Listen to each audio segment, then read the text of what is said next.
Hi class, this is the last lecture of the class. It's on strategic planning. I'm not going to cover information that was listed in the text. I just want to give you an example of how strategic planning can work.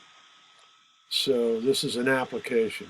And strategic planning, the principle as in the chapter was if you know where you're going, certain paths will get you there. So in today's organizations, the need for strategic planning is more frequent due to rapid change. Matter of fact, we just experienced one with the COVID-19. So there's three core components. That's strategic planning, strategic implementation, and strategic evaluation. And the steps in planning are, as you can see here, planning the plan, of doing a values scan, mission formulation, strategic business modeling, performance audit and gap analysis, integrating action plans, and contingency planning.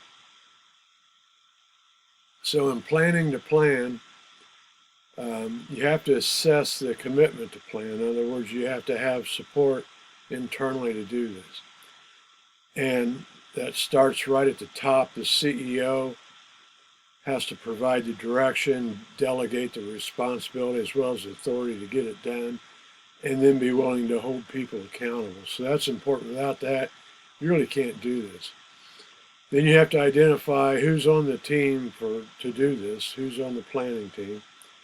You prepare the organization and you involve other stakeholders that are appropriate, and you set a realistic time for doing it. The values scan is you want to check what's the fit or the congruence between organizational values and the strategic plan values. And then basic assumptions of the organization about the world and how it operates. And then you have the personal values of the planning team as they relate to performance, people, and process. So they need to be aligned with the organization. And so then you have the organization's values and culture, and then you can do a stakeholder analysis. Now, having done that, you can formulate the mission. What function does the organization perform? Who does it perform it for? How does it go about doing this, and why does it exist? Then you have strategic business modeling, defining success in the context of the business. In other words, what are the lines of business? How will we measure success? What will be done to achieve it? In other words, the strategies and what kind of culture is needed to do this. Then you're going to do a performance audit, and this takes some research to do. It's what's commonly called a SWOT analysis, where you identify the strengths, the weaknesses, what opportunities exist internally and externally, and what threats exist. And then you do the SWOT analysis. You develop strengths to become a core competence. You avoid your weaknesses that can't be converted into strengths. You embrace opportunities that could lead to future growth, and you avoid and or plan for threats that could affect growth. And then you consider internal factors, the characteristics of the organization itself. That can include people. And then external factors, characteristics of the organization's environment. You can use models to make the analysis. You just need to agree on the models you're using. And that tends to be a reactive process. Now there's what's called a meta-SWOT analysis that's proactive. And you identify your core competencies and rank order those. And then you scan outside factors where the strengths may be an advantage.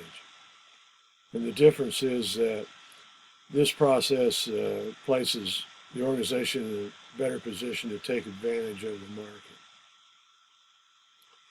Then you do a gap analysis, in other words, examine the distance between each element in the strategic business model and in the current state and the desired state. So you identify alternatives to close the gap between current state and the desired state. You choose your alternatives, and then if a gap cannot be closed, then you have to revisit and adjust the strategic business model.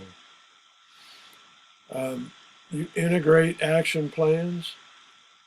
You provide a clear description of the service or product to be offered, the intended target market, resources needed, detailed and realistic financial analysis, a timetable, and a marketing plan. And then you do contingency planning, probability and impact. Contingency planning needed for events of high impact with low probability. Identify most important and probable vulnerabilities and opportunities. And you identify triggers for initiating action and agree on actions to be taken. For example, I did contingency planning with the class. If you think on our last live class, I saw that there was a high probability that we could be forced online when, I think at the time back, this was early March, that Washington University had one COVID-19 case on campus, and they closed the entire campus and went online. And I thought any organization of that size, like Bowling Green, it's going to happen. So we put in place a contingency plan to finish out online, which I'm glad we did, because I think it was like 2 days later that it was announced that Bowling Green shut down live classes.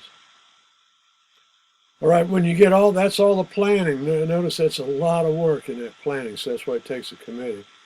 Then you get into implementation, and the role of the CEO is critical here in guiding the strategy process, aligning employees with the strategy, budgeting, holding people accountable, acknowledging and recognizing people, and then doing environmental scanning. And then last of all, you do an evaluation. You determine the success, failure of each strategy, evaluate all levels of the organization, and consider new information from environmental scanning.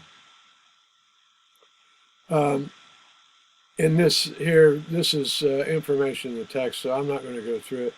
You have the Boston Consulting Group matrix, which is commonly used. You can look that over, same way as Porter's generic strategies. And just notice that strategic planning is a snapshot of the current state. And the current state can change in a short amount of time, requiring an update to the analysis. As we saw, it had literally happened overnight with the COVID-19 crisis.